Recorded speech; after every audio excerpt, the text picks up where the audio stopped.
And in the last video, we discussed about the key elements of the defined phase in the DMAIC project.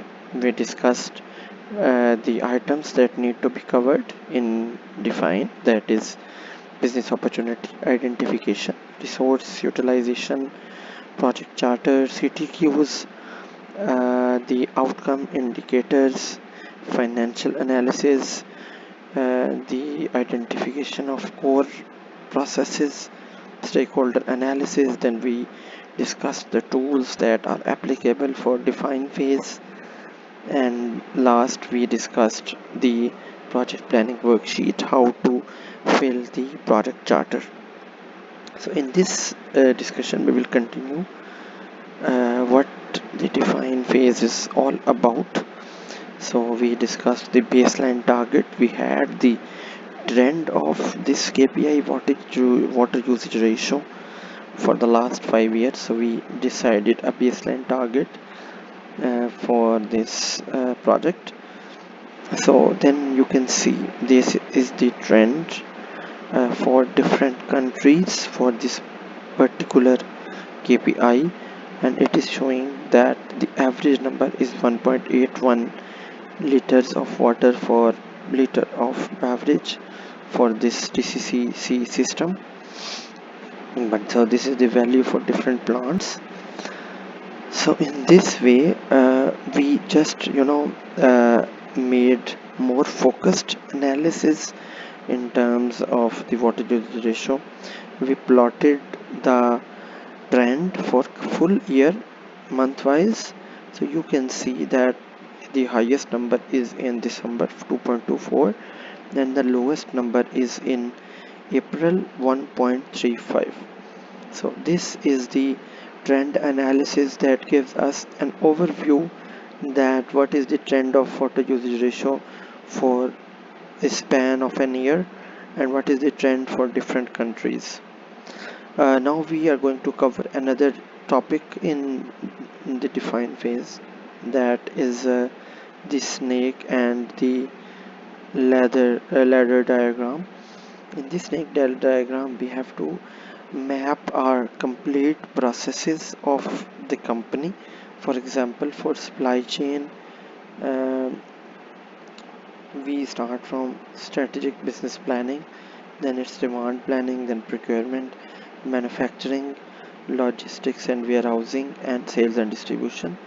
This is the core processes for cost of goods.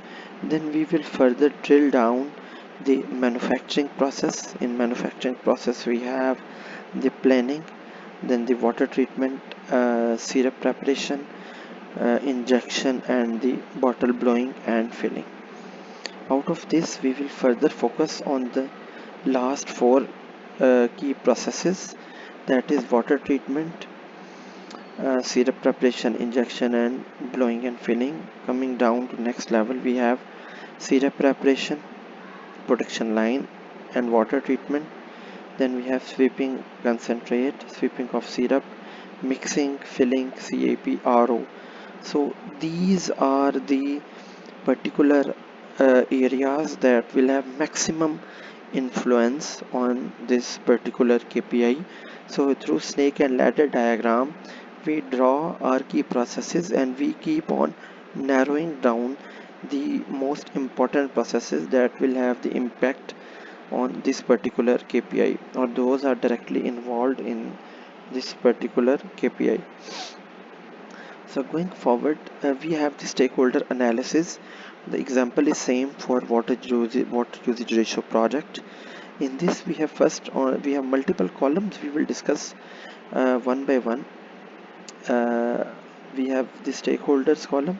On the left side, all the stakeholders like quality assurance department, uh, production department, warehouse department, maintenance, plant management, environment management, and business unit.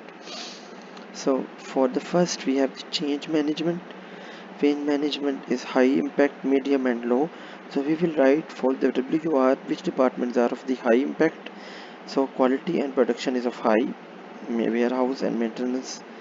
Warehouse is medium, maintenance is high, plant management is high, environment is high, business unit is medium.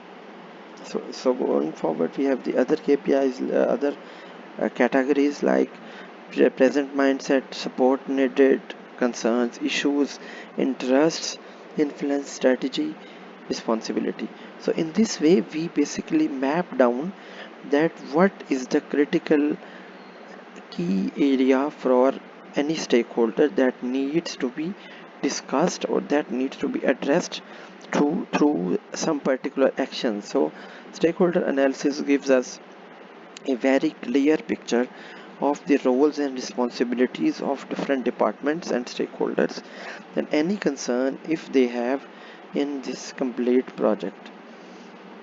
For example, just discuss one. For example, for warehousing department, their change management is medium. For present mindset and support needed, they are concern or issues, they have no concern in this. In test during improvement step, these responsibilities will take many roles. And for influence strategy, product should be subject of general operational meetings. So this is the detailed stakeholder analysis. So going forward, we will have a discussion on CTQ tree, critical to quality tree. So we have the example of another project, that is CO2 yield, carbon dioxide yield.